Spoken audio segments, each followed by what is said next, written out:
আসসালামু আলাইকুম। জিপিএস ইস্পাত আয়োজিত এই কারিগরি আলোচনায় আজকে আমি ডিউরেবিলিটি অফ কংক্রিট সম্বন্ধে শুরু করব। এর আগের দিন যেখানে আমি শেষ করেছিলাম, খালি বলেছিলাম যে আমরা সামনে একদিন কী বলবো, এবং সে সাথে one of the most important যে অ্যাসপেক্টস অফ কংক্রিট বেকিং, যে কিউরিং, এই কিউরিংয়ের বিভিন্ন প্রণালী বিভিন্নভাবে কীভাবে করে সে সম্বন্ধে আলাপ করব। তা প্রথমে আমরা ডিউরেবিলিটি অফ কংক্রিট সম্বন্ধে একটু বলি।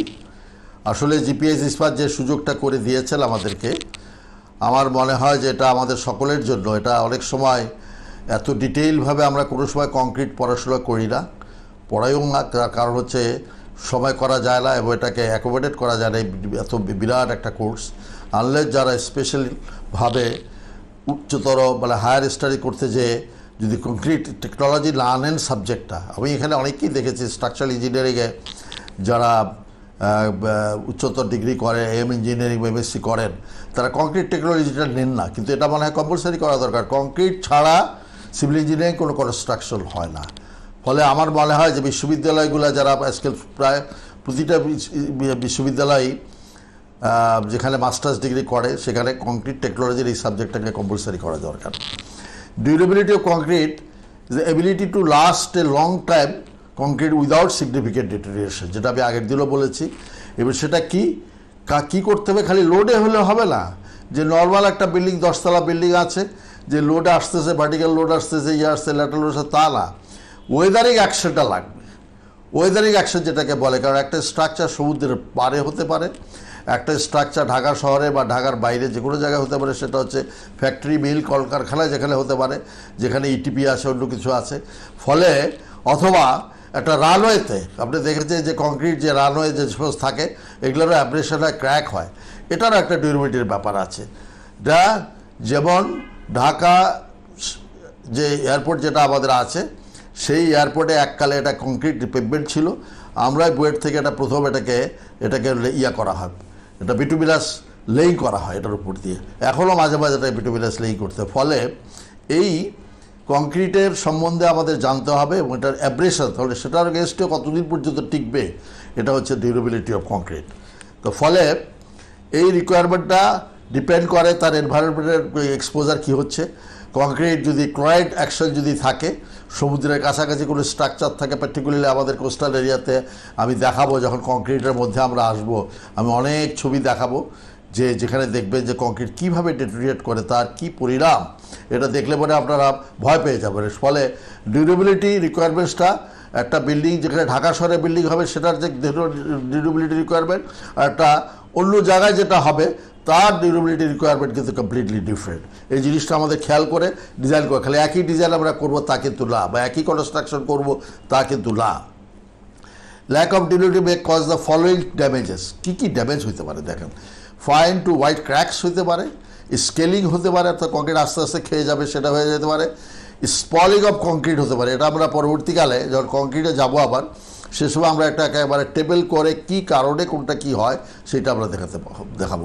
স্পলিং অফ কংক্রিট, কংক্রিট পড়ে যাচ্ছে, সেটা যেমন ঢাকা শহরে যে কোনো জায়গাতে পাবলিক ইয়েগুলোতে দেখবেন যে রুফ থেকে যে প্লাস্টার খসে পড়েছে এবং রড দেখা যাচ্ছে, রড বাইট করছে, এটাও কিন্তু ডিউরেবল কংক্রিট না। এটার কতগুলো কারণ আছে। কারণ 1 নম্বর কারণ হচ্ছে যে আপনার ক্লিয়ার কাভার ঠিক নেই, একদম ক্লিয়ার কাভার ঠিক নেই। যে ক্লিয়ার কাভারটা বলা থাকে 3/4 ইঞ্চ ডাউনগ্রেড, 3/4 ইঞ্চ হতে হবে ক্লিয়ার কাভার স্ল্যাবের তলে, আমাদের থাকেই না। তার কারণ হচ্ছে রডগুলো যখন বিছানো হয়, এর উপর দিয়ে যখন ওয়ার্কাররা কাজ করে, যখন হেঁটে যায়, তো রডটা নেমে যায় এবং এখানে ঠিক মতো আপনার কোনো দেওয়া হয় না, যার ফলে রডগুলো নেমে যায়, এটা একটা কারণ। আর সেকেন্ড হচ্ছে বেশিরভাগ এগুলো স্ট্রাকচার যেগুলো হচ্ছে ব্রিক কংক্রিট দিয়ে করা হয়, which is very very porous, এবং সেই পোরাস কংক্রিটের জন্য পানি ঢুকে যায় এবং রডগুলোকে করে ফেলে, রিনফোর্সমেন্টগুলোকে একটা রাস্টিক করে। এটা রাস্টিক করলে পরে রিনফোর্সমেন্ট কিন্তু ফুলে যায়, এবং সে ফোলাটাও আমরা যখন রিনফোর্সমেন্টে আসবো তখন আমরা বলবো কতটুকু ফুলতে পারে। এবং তারপরে এটা একটা এক্সট্রা একটা প্রেশার দেয়, এবং সেই প্রেশারটা ইনসাইড কংক্রিট তো দিকে অনেক বেশি মাস আছে, সেখানে হবে না, যেখানে কংক্রিট উইক আছে সেখানে হবে, যার ফলে স্পলিং হয়। ফলে এই জিনিসটা আমাদের খেয়াল করতে হবে।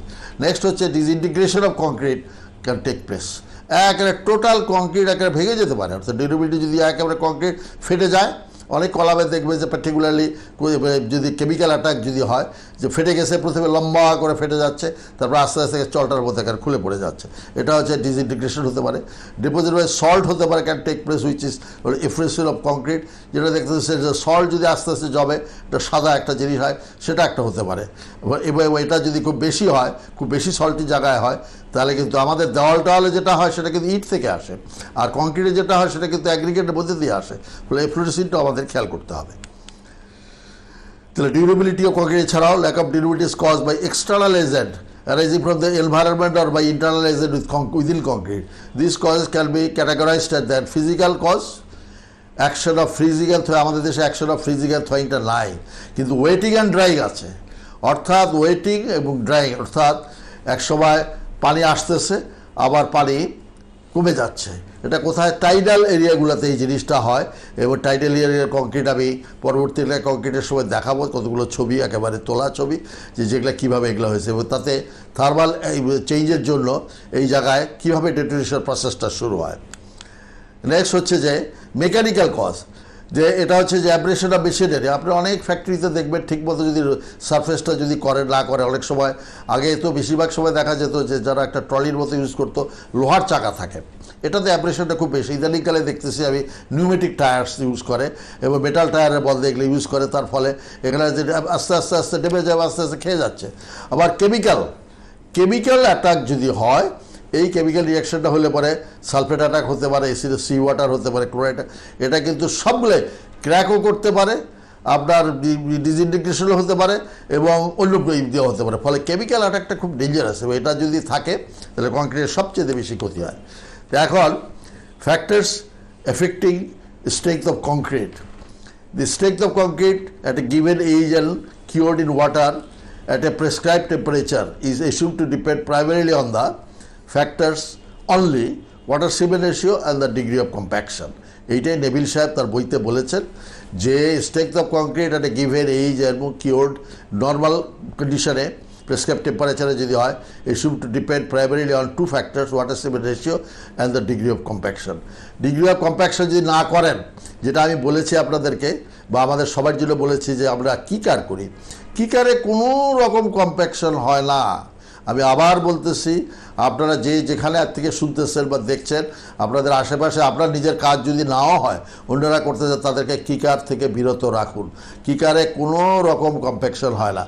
এই কম্প্যাকশন ছাড়া আমরা কংক্রিটে গেলে পরে, কংক্রিটের তখন আমরা গ্রাফ টাপ দিয়ে দেখাবো, এটা আমরা এখন জেনারেল আপনাদেরকে কথাবার্তা শোনাচ্ছি। কংক্রিটে গেলে পরে আমরা গ্রাফ দিয়ে দেখাবো এবং কোথা থেকে কোন গ্রাফগুলো আছে, যে কম্প্যাকশন না হলে 5% লেস কম্প্যাকশন হলে পরে 20% লেস স্ট্রেংথ হতে পারে, 10% কম্প্যাকশন লেস হলে পরে আপ টু 40% স্ট্রেংথ কমে যেতে পারে। ফলে কম্প্যাক্ট কংক্রিট না হলে কিন্তু এটা হবে না। এয়ার ভয়েড 1%-এর বেশি, নেভিল সাহেব বলতেছে যে 1%-এর বেশি থাকতে পারবে না। Normally air void varies between 2 to 8%, এবং এসিআই প্রপোজেস এয়ার ভয়েড 6% পর্যন্ত এসিআই অ্যালাউ করতে চায়। এবং in generally it can be said that concrete strength is affected by many factors such as quality of raw materials. Definitely raw মেটেরিয়ালসের quality লাগবে, কারণ সিমেন্টের quality কীরকম, স্যান্ডের ফাইনেস বুডলেস কীরকম, আপনি কী ওয়াটার সিমেন্ট রেশিও দিচ্ছেন, সে কোর্স ফাইন অ্যাগ্রিগেটের রেশিও কত, আপনি কি বেশি ফাইন হয়ে যাচ্ছে কিনা, দেন এইজ অফ কংক্রিট কী হচ্ছে, কম্প্যাকশন অফ কংক্রিট, টেম্পারেচার কী ছিল, রিলেটিভ হিউমিডিটি কী ছিল, and finally curing of concrete, not in that order. প্রত্যেকটা যে এই অর্ডারেই থাকবে তা না, অর্থাৎ কংক্রিটটা এমন একটা জিনিস যে আপনাকে you'll have to be careful from the very beginning, then only আপনি you can produce the best concrete as desired by you. বা ডিজাইনার যারা চায় যে স্ট্রেংথ যেটা চায়, খালি স্ট্রেংথ হলেই হবে না, তার ডিউরেবিলিটিকে যদি আপনি ঠিক রাখতে চান, তাহলে আপনার সব কিছু চিন্তা করতে হবে। Next compaction. Compaction is a process which expels entrapped air from freshly placed concrete and packs the concrete aggregate particles of the concrete mix together, increasing the density of the concrete. Neville Schaap তার properties of concrete identified the compaction as the second most important factor that affects the strength of concrete. আপনার বইয়ের মধ্যে পরিষ্কার সমস্ত কংক্রিটের বইয়েতেই বলা আছে। আমি নেভিল সাহেবের, আমার কাছে অন্তত 7-8টা অথারের বই আছে। নেভিল সাহেবের বইটি আমি রেফার করি, কারণ নেভিলের সম্বন্ধে অনেকেই জানেন, যে জেনেছে যে one of the topmost rather the the leading যিনি ছিলেন কংক্রিট টেকনোলজিস্ট ছিলেন, ওনার কথাই আমি বলছি। Proper compaction concrete is essential to maintain the structural integrity of assist the concrete in achieving its ultimate strength. Benefits of proper concrete compaction: increased ultimate strength of concrete, যেটা আমি একটু আগে বলেছি যে যদি কম্প্যাকশন না হয় সে কমে যেতে পারে। Enhanced bond between concrete and reinforcement, কারণ আলটিমেটলি এই কংক্রিটটা ইউজ হবে রিইনফোর্সমেন্টের সাথে। জিপিএইচ ইস্পাত এত ভালো কোয়ালিটির স্টিল তৈরি করতেছে, তারা তো চাবে যে তাদের ইয়ে করলে পরে খালি ভালো হবে, কিন্তু সেই ভালো হওয়াটা কিন্তু খালি ভালো হলেই হবে না, স্টিল হলে হবে না, কংক্রিটটাকেও ভালো হতে হবে। এবং আমরা কিন্তু এই যে সিরিজ আমরা কংক্রিট সম্বন্ধে আলাপ করতেছি এই কারণেই যে জিপিএ যে ধরনের স্টিল বর্তমানে তৈরি করছেন, যে আধুনিকতম, যেটা এখানে সবচেয়ে বেশি পিউরিফাইড স্টিল হচ্ছে, কারণ ওনারা যে স্টিলটা তৈরি করতেছেন সেই স্টিল তৈরি করতে সবচেয়ে বেশি বাংলাদেশে যতগুলো স্টিল, অনেকগুলো ভালো স্টিল কোম্পানি আছে, এনাদেরটা হচ্ছে সবচেয়ে বেশি পিউরিফাইড হচ্ছে। কারণ 100 কেজি স্টিল তৈরি করতে নর্মালি অন্যান্য কোম্পানিগুলোর 103 কেজি র মেটেরিয়ালস লাগে, সেখানে এই জিপিএইচ ইস্পাত যেটা তৈরি করতেছেন তাদের প্রায় 113 কেজি র মেটেরিয়াল লাগে, অর্থাৎ 3 কেজি আরও তারা তাদের হিসাবে চলে যায়, অর্থাৎ তার ইম্পিউরিটিস হিসাবে এটাকে ছেঁকে ফেলা হয়। ফলে এখানে কম্প্যাকশন হলে পরে কংক্রিটের এবং রিইনফোর্সমেন্ট স্ট্রেংথ তো বাড়ে, এই ইনক্রিজ অ্যাব্রেশন রেজিস্ট্যান্স বাড়ে, পারমিবিলিটিও কমে যায়, যেটা আমরা অনেকদিন যাবত আলাপ করছি, শিঙ্কেজ ক্যারেক্টারিস্টিক বেড়ে যায়, অ্যান্ড ফর্মস অফ ক্র্যাকিং বা minimisation of the other forms of cracking সেটা বেড়ে যায়। এবং compaction first place normal concrete করতে বিটুইন 5 to 10% ট্র্যাপড এয়ার থাকে। যখন আপনি কংক্রিটটা বানালেন, যখন কংক্রিটটা মিক্সটা তৈরি করলেন, সেখানে যখন আপনি আসলেন, আপনার ওয়াটার সিমেন্ট রেশিও থাকলো এত এত এত মনে করার 0.5 ওয়াটার সিমেন্ট রেশিও দিয়ে করলেন, এটা করলে সব কিছু কংক্রিটটা যখন লাগালেন সব তো থেকে যাচ্ছে, এখানের মধ্যে ট্র্যাপড এয়ার থাকে। এর জন্যই ভাইব্রেটার দিলে পরে এয়ারটা বেরিয়ে আসে, অনেক সময় দেখবেন সিমেন্টের বুদবুদ করে বাতাসে আসছে, এই এয়ারটাকে কমাতে হবে। এবং if there is 10% trapped air in the concrete, the strength will fall down in the range of 30 to 40%. এই দেখেন নেভিল শায়ার বইতে স্পষ্ট লেখা আছে, if there is 10% trapped air in the concrete, the strength will fall down in the range of 30 to 40%. তাহলে you should be very careful, we should be very careful, এটা আমাদের ঠিক করতে হবে। নেক্সট যেটা মোস্ট ইম্পর্টেন্ট একটা chapter আমরা সম্বন্ধে আলাপ করতে চাই, সেটা হচ্ছে কিউবিক অফ কংক্রিট। আমি একটু আগেই আগের দিন আমি যেটা বলেছিলাম যে শ্রিঙ্কেজের জন্য কিভাবে এই ড্রাইং শ্রিঙ্কেজ হয়, plastic shrinkage, this and that, এবং কিউরিংটা কোন সময় শুরু করতে হবে। Concrete derives is strength by the hydration of cement particles. এটা আমরা বহুবার বলেছি, সিমেন্ট পার্টিকেলটা কীভাবে রিয়্যাক্ট করতেছে, হাইড্রেশন প্রোডাক্ট করতেছে, সেটা হাইড্রেশন হচ্ছে। And the hydration of cement is not a momentary action, but এটা একটা continuous process for a long time. Of course, the rates of hydration is fast, এটা খুব তাড়াতাড়ি হয় প্রথম দিকে, শেষের দিকে আস্তে আস্তে ওভারে ভেরি লং টাইম আর decreasing rate. But even then যদি কন্ডিশন, যদি এনভায়রনমেন্ট যদি থাকে, ফেভারেবল থাকে, তাহলে সবসময় কোয়ান্টিটিটা বাড়তে থাকে। The quantity of product of hydration and consequently the amount of gel form depends upon the extent of hydration. ফলে it has been establish that cement requires water cement as 0.23%, একটু আগে আমি আগের দিন বোধহয় বলেছিলাম যে 23% হাইড্রেশনের জন্য লাগে, এবং ফিলিং দ্য ভয়েডস অফ জেল পর 15% লাগে, 0.38 একটু লাগে ওয়াটার সিমেন্ট এসে। ফলে এই ওয়াটার সিমেন্ট এসে দিয়ে করতে পারলে পরে আমরা সবসময় প্রপার কম্প্যাক্ট করতে পারি, তাহলে আমাদের সবসময় ভালো কংক্রিট পাওয়ার একটা সম্ভাবনা থাকে। কিউরিং বা কংক্রিটটা দেখেন, এখানে আমি একটা ছবি দেখানো শুরু করতে, আমরা আস্তে আস্তে ছবির দিকে আমরা যাব, যে এই ক্র্যাকস অফ কংক্রিট হবে ডিউ টু ইনএডিকুয়েট কিউরিং, অর্থাৎ এইটা যখন গ্রিন কংক্রিট ঢাললেন, তারপরে যখন সেট করলেন, তারপরে যদি আপনি কেয়ারফুল না হন, তাহলে যে ঠিক টাইম মতো কেয়ার করতে পারেন, তাহলে এটা একটু ম্যাগনিফাইড ছবি আছে, বাট অনেক সময় আপনারা নিজেরাও জানেন, আপনারা যত জায়গায় কংক্রিট করেছেন, অনেক জায়গায় ক্র্যাক দেখেছেন, ঘামিয়ে গেছেন, অনেক সময় অনেক রকম প্রশ্ন করেছেন, অনেক কিছু কেন হলো, এটা হলো মালিক পক্ষ বলে, কেন হলো কন্ট্রাক্টর যা করে তার মালিক পক্ষ এটা চার্জ করে, কেন ক্র্যাক করলো, দেখা গেল যে লোড আছে, লোড নাই, অলসো প্রপারলি ডিজাইন আছে, সব কিছু আছে, তারপরে ক্র্যাক করতেছে। এইটা হচ্ছে যে ইনএডিকুয়েট কিউরিং থেকে এটা ইনিশিয়েট করতে হয়। আমি বলেছি যে এটা ইনএডিকুয়েট 24 ঘন্টার মধ্যেই শুরু হতে পারে, অর্থাৎ 24 ঘন্টার পরের থেকে একরকম স্টেজ, এবং এটা আগের দিন আমি এটা বলেছিলাম। নেক্সট হচ্ছে যে কিউরিং মেথড খুব সোজা। এটা কিউরিং মেথড কী কী আছে? ওয়াটার কিউরিং, যেটা সবসময়, এছাড়া আছে মেমব্রেন কিউরিং, এটা হচ্ছে যে এক্সপেরিমেন্টাল কোনো কন্ডিশনে মেমব্রেন কিউরিং হতে পারে। আর একটা হচ্ছে অ্যাপ্লিকেশন অফ হিট, আমরা এটা অনেক সময় খেয়াল করি না। এছাড়া মিসেলেনিয়াস আজকাল কেমিক্যাল দিস অ্যান্ড দ্যাট অনেক রকম কিউরিং আছে, এটা সবসময় সর্বক্ষেত্রে এটা প্রযোজ্য হয় না। তা আমাদের মেইন হচ্ছে water curing and application heat, এই সম্বন্ধে আমরা একটু কথাবার্তা বলবো। ওয়াটার কিউরিং এটা the best method of curing, এটা আমাকে বলার কিছু নাই, এটা সবচেয়ে সোজা। কিন্তু তাই বলে রাস্তাঘাট যখন করেন অনেক সময় দেখা যায় যে রাস্তা একটা কংক্রিট রাস্তা করে, এ সম্বন্ধে আপনারা খুব কেয়ারফুল থাকবেন। রাস্তাঘাট যখন করেন, পার্টিকুলারলি আজকাল কংক্রিটের রাস্তা অনেক হচ্ছে, সেখানে কংক্রিট করলেন, কংক্রিট করার পরে ধরেন একদিন পরে বা যেহেতু সকালে ঢালাই করছে, রৌদ্র আছে খুব বেশি টেম্পারেচার আছে, বিকালে কিউরিং করার জন্য অর্ডার আসলো, তো অনেক সময় দেখা যায় খুব তাড়াহুড়া করে পাশের থেকে মাটি কাদা নিয়ে এসে একটা পন্ডের মতো বানায় ফেললেন, পাট দিয়ে বানলেন। এটা একদম করবেন না, কারণ ওই মাটির মধ্যে যে কী আছে, তখন একদিনের কংক্রিট বা 24 ঘন্টা হওয়ার আগেই কংক্রিট বা একদিন 2 দিন হলো কংক্রিটের পোরগুলো খুব বড় থাকে এবং মাটির থেকে অনেক জিনিসের মধ্যে ঢুকে যেতে পারে, আনডিজায়ারেবল জিনিসটা ঢুকতে পারে।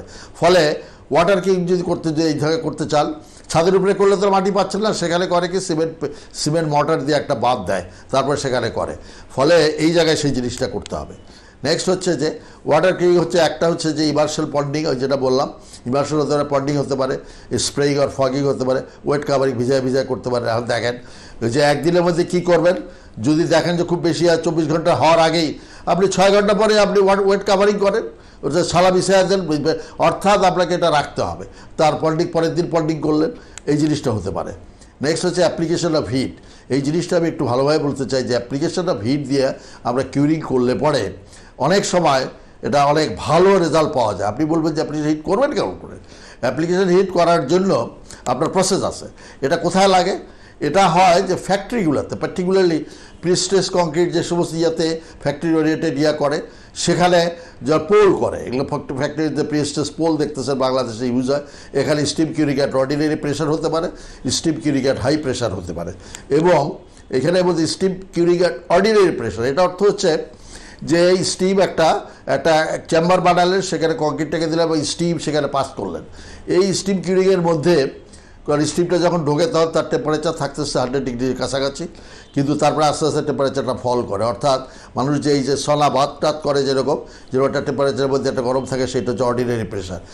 এইখানে যদি কিউরিং করতে পারেন আপনার প্রোডাক্টস, তাহলে অ্যাক্সিলারেটেড হাইড্রেশন টেক্স প্লেস এবং কংক্রিট প্রোডাক্টস অ্যাটেইন, দেখেন লাস্টে বলা আছে 28 ডে স্ট্রেংথ গেইন করে ইন অ্যাবাউট 3 ডেজ টাইম। 3 দিনে আপনার 28 দিনের স্ট্রেংথ পাওয়া যাবে।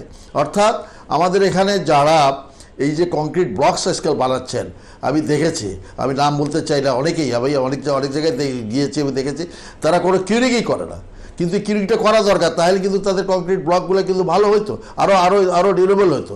ফলে এই steam curing at ordinary pressure আপনারা করতে পারেন।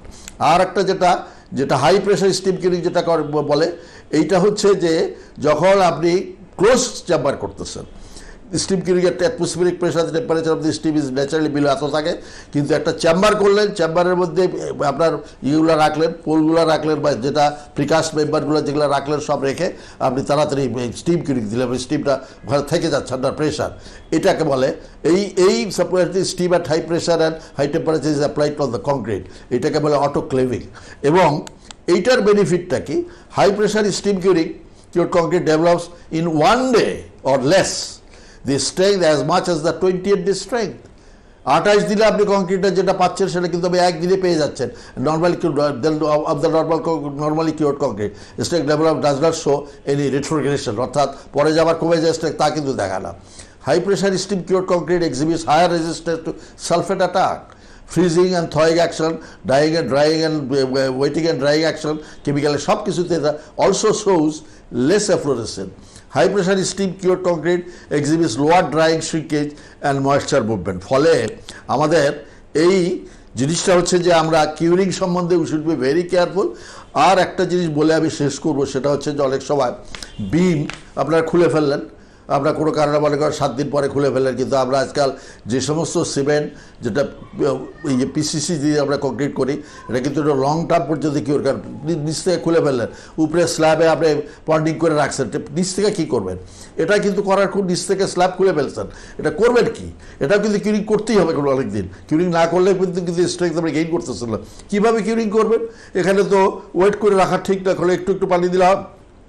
সবচেয়ে বেস্ট হচ্ছে যে যারা দেখবেন যে মশা নিবারণ করার জন্য যে স্প্রেয়ারটা ইউজ করে, এইরকম যদি 4-5 জন লোক, যদি 4-5 জন ওয়ার্কার যদি রেখে আপনি সারাদিন একটু পরপর একটু পরে পরে এখানে হেঁটে যাবে আর উপরের দিকে পানি দিতে থাকে, যেটা আমরা বঙ্গবন্ধু স্টেডিয়াম করার সময় তল থেকে এটা কন্টিনিউয়াস করেছি। এখানে কংক্রিট নিচের থেকে একেবারে অবস্থা ছিল। ফলে কিউরিং ছাড়া ভালো কংক্রিট হতে পারে, ডিউরেবল কংক্রিট হতে পারে না। আজকে আমরা এখানেই থামি। আমরা আপনারা যারা আছেন জিপিএস ইস্পাতের পক্ষ থেকে, জিপিএস ইস্পাতকেও আমি ধন্যবাদ জানাচ্ছি এবং সেই সাথে ওনাদের পক্ষ থেকে এই অ্যারেঞ্জ করার জন্য আমি ওনাদেরকেও ধন্যবাদ জানাই। এবং আপনারা যারা শুনতেছেন, আমরা এরপরে আস্তে আস্তে কংক্রিটের মধ্যে যাবো, এই প্র্যাকটিক্যাল প্রবলেমস নিয়ে আমরা কথাবার্তা বলবো। আপনারা সবাই সুস্থ থাকেন এবং ভালো থাকেন। Thank you very much.